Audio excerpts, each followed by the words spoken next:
Welcome back to the Manifest She podcast. I'm Shannon, and this is where we talk about all things vision board and manifestation because you deserve to live your life without exhausting yourself trying to get there. That dream life that you think about, those pictures that you put on vision boards, the things that you imagine in your head. And here, that's exactly what we talk about and how to bring it into your day to day life. And I need to tell you something that can completely change how you think about this whole manifestation and mindset space. And it's you don't manifest what you want. And a lot of people think when I go to put something in my vision board, when I go to journal, when I go to affirm, when I'm thinking the right thoughts, I'm thinking about what I want. And as I think about it, then I'm attracting it. And that's not the case. Because if you manifested what you wanted, you'd have everything that you want. You manifest what you believe. I know, I know.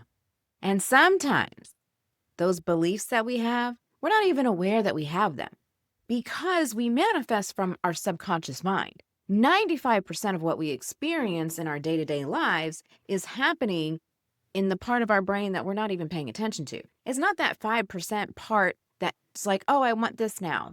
It's your subconscious that's already functioning on beliefs. And so there's a gap. So what you're experiencing is what you believe. What you have taught yourself, what becomes automatic in your life, that is your day-to-day experience. So it's not thinking the right thoughts. It's not being super happy and positive all the time. It's taking where there's a gap in the belief between what you want and what your subconscious is currently running on. We have to close that gap. And that's what we're going to talk about today. Because really, this is where most vision boards are completely wrong from the start. And it's not anybody's fault. We were just always taught with everything to think about what you want, be grateful as if you already have it, and put that desire, what it looks like to have the thing, in your vision board. And that's how most people make them. And you might be like, girl, I do manifestation in totally different ways. Like around here, and I love you, and there's nothing wrong with that. We do actually vision diaries, which is a compilation of the most powerful manifestation tools, all done in a vision diary. So I just want to let you know that if you're new around here, so you kind of know what I'm talking about and why I'm talking about it this way. That's just the method that we use here. But it can be for any method, right? So this is going to apply to any method that you may use. So we have to fill this gap. But when we make our board or when we go into any kind of manifestation practice, many times we're focusing on the 5% desire of what we want. Oh, my conscious mind is aware that I want this thing now. It could be the dream house. It can be the loving relationship. It can be a successful business. It can be what you consider financial stability or freedom, more time, whatever that is. You know, it can be I'm going to the bathroom without somebody knocking on the door and bugging me, like without my kids like walking in while I'm trying to pee. Like around here, nothing is off limits. You can put anything on there that you want.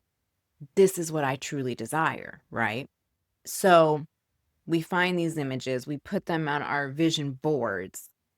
We don't put those in our vision diaries, but we put these on our vision boards and it collects dust.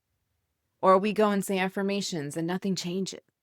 And then we're hoping and crossing our fingers that things are changing because we're not truly getting down to how manifestation works.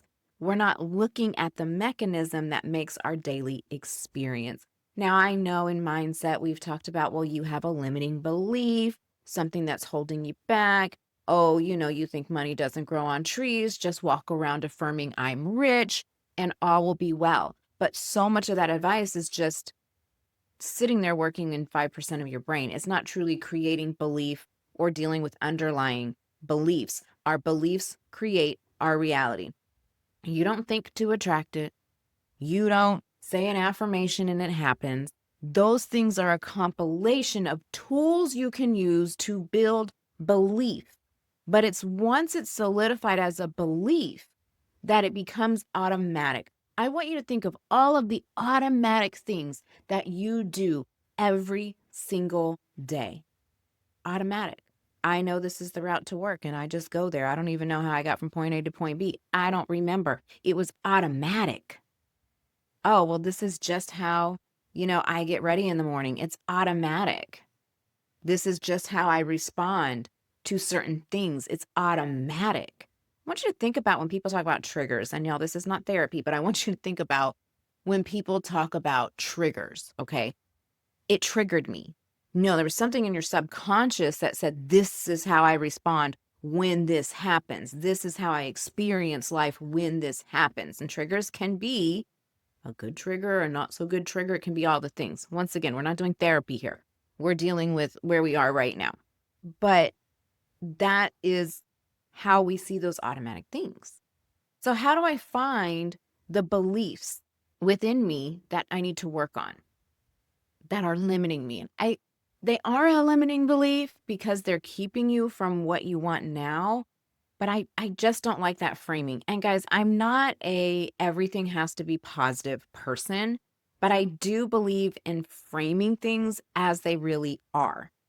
Okay, so this belief is getting in your way, sure, but it doesn't mean it's wrong. I think there's this connotation, or there has been, and I think that's one of the things that I really want you to understand.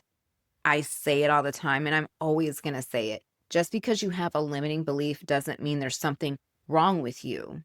Just means it's not what you want anymore, and you're moving past it. And I think that's a big differentiator that we need to have, because if we're walking in shame or judgment against ourselves, or we're feeling some kind of way about ourselves because we have certain beliefs, we're not going to make progress, because you have to love yourself and believe you're worthy for any of this to work anyway. Like, worth is a big part of, like, I have to believe I am worthy, because I guarantee you, any belief you look at, if there's some worthiness or self-doubt surrounding it, we need to work on that. Like, that's a belief that's standing in your way as well.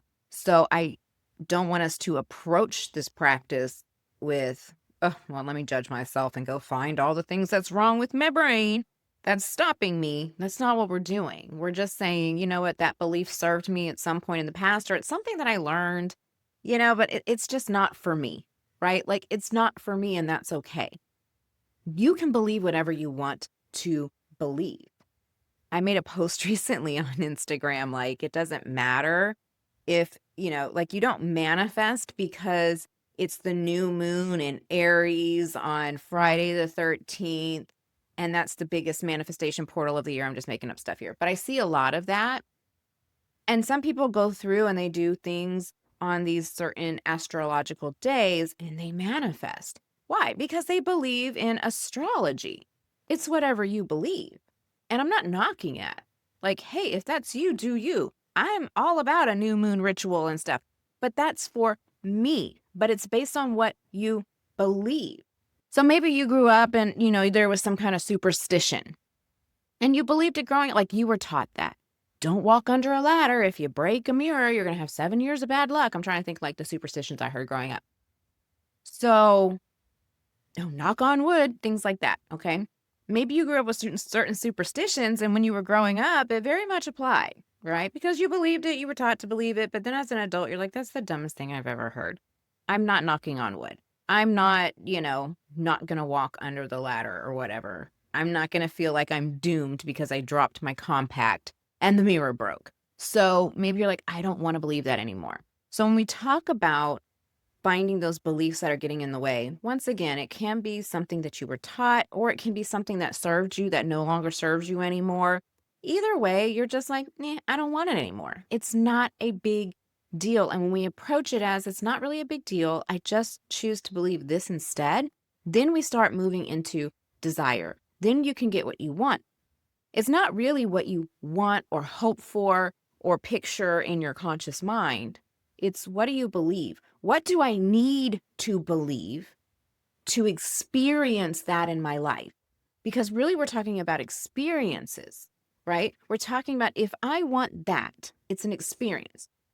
So if you're somebody who wants to, only work Monday through Thursday, a friend of mine posted about that. Should she start her, Friday summers off thing sooner rather than later? And she would have her 3-day weekends. If that's something that you want an experience. You don't want Fridays off. You want to experience, or you hope to experience, more time outside of work. And so you have to ask yourself, if my beliefs are responsible for 95% of what I experience, and I want to only work 4 days a week, then I want to experience more free time outside of work. What do I need to believe for that to happen?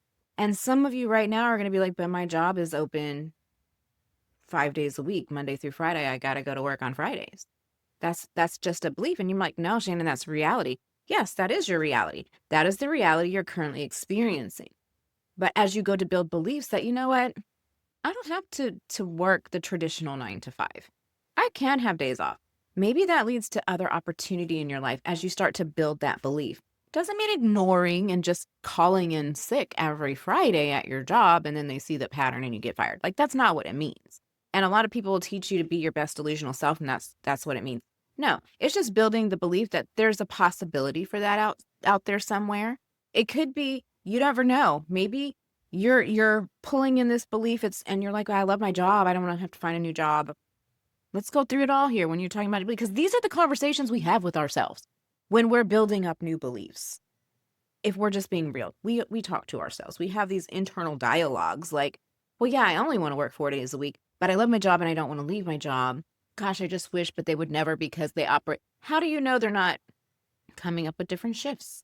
How do you know in the background as you're building your belief that they're not going to say, certain people can work this, we're going to have a skeleton crew on Friday, or we're changing our whole model altogether? Or how do you know just another possibility that's like the job you love, but even better comes to you? And did you notice here, I'm not telling you have to start your own business. You can. It's a beautiful option if that's what you want to do.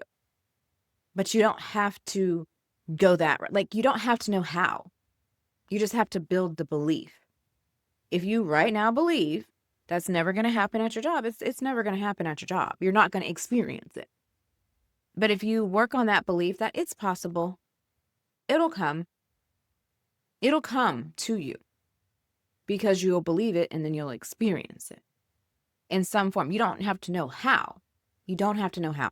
Y'all get the 5-minute fix. This is really going to help you to weed through that. Because if you're not even a place, if you really think that's wishful thinking, leave it on the table. But the 5-minute fix will take you through it piece by piece so you can put those desires into the categories they go in, because we're only working with the manifestation. So if that's in your manifesting zone, it's absolutely possible. You just have to build a belief around it. But you don't have to know how, because your beliefs are what you're experiencing. That is the gap. If you're wondering why you put stuff on your vision board in January and now it's April and nothing's different, it's because when did you do belief work? Pasting pictures does not guarantee results. It does nothing. It's pasting pictures. I go to a sketchbook club on Thursday nights and I do collaging. I paste pictures, I make collages. But they're not about wants or desires. There's no belief work there. Just because I cut them out and paste them randomly doesn't mean they're going to come into my life. So when we're working on this, we're really working on belief building. That's the whole point. The vision board is not about what you want. It's about what belief do you need to build to experience life in a way that feels good to you. That's it. That's the magical thing right there. That's the secret. And the things that we hear or learn on the internet about thinking the right thoughts and practicing gratitude and journaling and visualization and meditation and these are tools to build belief. But people have really perverted the tools into making you think that there's like some kind of magic quick fix thing for you to do or have to get what you want. And that's not the case. These are tools to build the belief. We use the vision diary because we take a lot of these tools and we combine them into making one powerful tool. That also saves you time. Because when I started all of this, I didn't have time. Y'all know I only have 7 minutes a day. So we can take these powerful tools that help to shape beliefs, to shape those beliefs faster to get what we want, to experience the desire, to experience the life we want to live. Because that's all desire is. That's all our dreams are. It's how do I want to experience my life day to day? And so that's what we do. and we close the gap. So we use the tools to close the gap. And what gap are we closing? The gap between what I currently believe and what I need to believe to actually experience this thing that I now want to experience. And so if you're ready to go on that journey and you're ready to go even deeper, you can join me in May at the Vision Board Reset Workshop, where we're going to take those tools. I'm going to teach you how to combine those tools, but I'm also going to teach you how to use them to build belief so that you can start experiencing what you want to experience faster. I'm going to put the link to it in the description. There is an early bird special if you sign up before April 21st, but don't wait because there's also limited spots. If anybody's been around any amount of time and know me, I do smaller gatherings. It's going to be live on Zoom, so you don't have to be local, because all of my friends and folks who are not local are like, dang it, but I'm not there. That's okay. I'm going to come to you, and we're going to do it on Zoom. So we're going to do the whole Manifest She method. We're going to do the whole Vision Diary method in real time. We're going to work on our vision diaries. You're going to get immediate feedback and help and coaching. This is my most popular in-person workshop that I do. It sells out multiple times a year, and I'm going to bring it live to Zoom for those of you who are not in the area. So we are going to have so much fun. We're going to bring our own snacks and wine or coffee or whatever you want to bring. All of the details are going to be in the description. Clicking the link on the description and get all the details, get yourself signed up, get that early bird special, make sure you grab your spot before they're all gone. I will send you all the supplies that I use, the specific vision diary that I use. I'll send you the supply list, but I also have a digital list. So you can do it digitally. You can do it if you're like me and you like something that's more tangible, we'll do it that way. But we're going to have a great time getting you from where you are to where you want to be. We're going to take those thoughts that you had in January and we're actually start bringing them into the life that you experience every day with belief work, learning how to close that gap. And you're going to walk away being able to repeat this over and over and over, because we use our vision diaries all the time, not just once a year, not just at the spring equinox, which y'all know I love, right? Like I do stuff on my new year, nature's new year, or if you're like the January new year girl, but we do it all year long. I told y'all, like one time I put something in my diary and I got it 3 hours later. One time I put something in my diary and I got it 8 days later. It closes the gap because we work specifically with the manifestation zone, and we talk about how we use these to build beliefs, and we build our vision diary based on what do I need to believe to experience this, not just what do I want to experience. Because remember, what you're experiencing is based on what you currently believe. But the nice thing about our brains is that we can change them. They don't always have to believe those things. We can mold our own brain, and that's our power. We get to mold what we believe so that we can experience what we want. So go ahead, make sure you're signed up for the Vision Board Reset Workshop. Once again, I'm going to link it in the show description. Go click on there, get in there today. And this week, as you're going through, I want you to focus a little bit less on what you want, and I want you to start pondering, what do you need to believe to make that happen? I love you, and I'll chat with you next week.